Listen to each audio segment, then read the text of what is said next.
Good morning guys. हम लोग देखेंगे कि यहाँ पर दिया हुआ है यदि एंगल ए एंगल बी न्यून कोण हो तो कोस ए और कोस बी दिखाइए। कोण ए बराबर कोण बी, है ना। ये एंगल के जगह पे इस प्रकार से एंगल ए और एंगल बी न्यून कोण हो तो कोस ए बराबर कोस बी, है ना। और एंगल ए बराबर एंगल बी ये दिया हुआ दिखाइए कि ये दोनों बराबर है।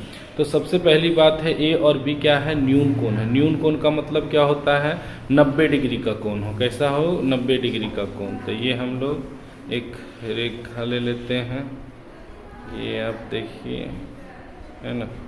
मान लिया जाए इसका नाम दे देते हैं ए, सॉरी इसका नाम अब है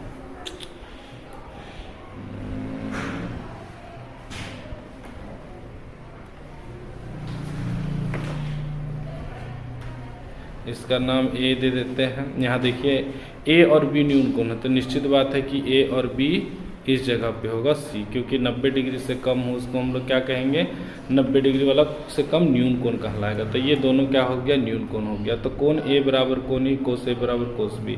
तो देखिए यहाँ दिया है कोस ए बराबर कोस बी, है ना। और लंब ये क्या होता है, आधार बटा कर्ण होता है। क्या हो जाएगा, अगर जिसको एंगल मानेंगे उसके सामने लंब होता है।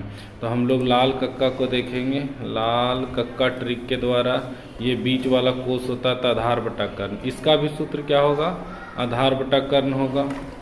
और इसका भी क्या होगा, आधार बटा कर्ण। अब यहाँ मेन खेल है एंगल का। अब ध्यान से जो एंगल को समझेगा वो क्वेश्चन को सॉल्व कर लेगा। यहाँ पर देखिए ए है, तो ए यहाँ पर है, तो इसके सामने लंब ये हो गया, लंब है तो आधार ये हो गया। तो आधार को हम लोग क्या बोलेंगे, ए सी। और कर्ण यहाँ पर ए बी रहेगा, है ना। कर्ण जीवन में कभी चेंज नहीं होगा। अब इसका भी आधार, अब ये बी है एंगल, तो बी के सामने मुखिया ये है, मतलब लंब ये है, तो आधार ये वाला हो जाएगा। तो इसका नाम हो जाएगा बी सी, और कर्ण इसका क्या हो जाएगा, ए बी। तो ए बी हो गया, दोनों कैंसिल हो गया। अब ए सी बराबर क्या हो गया, बी सी।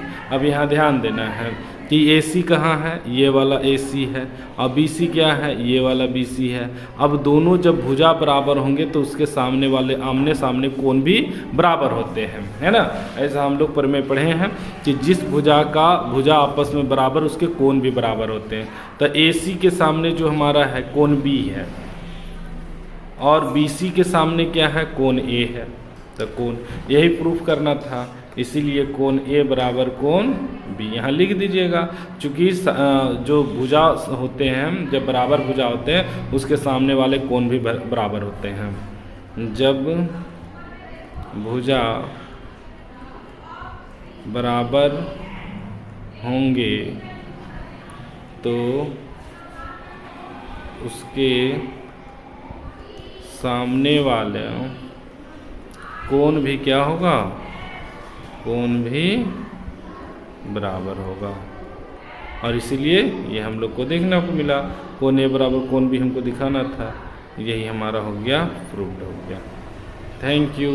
अभी से आप नोट डाउन करें, और अच्छा लगे तो सब्सक्राइब करें। मेरा सभी वीडियो आपके सामने सभी जल्द ही होगा, आएगा।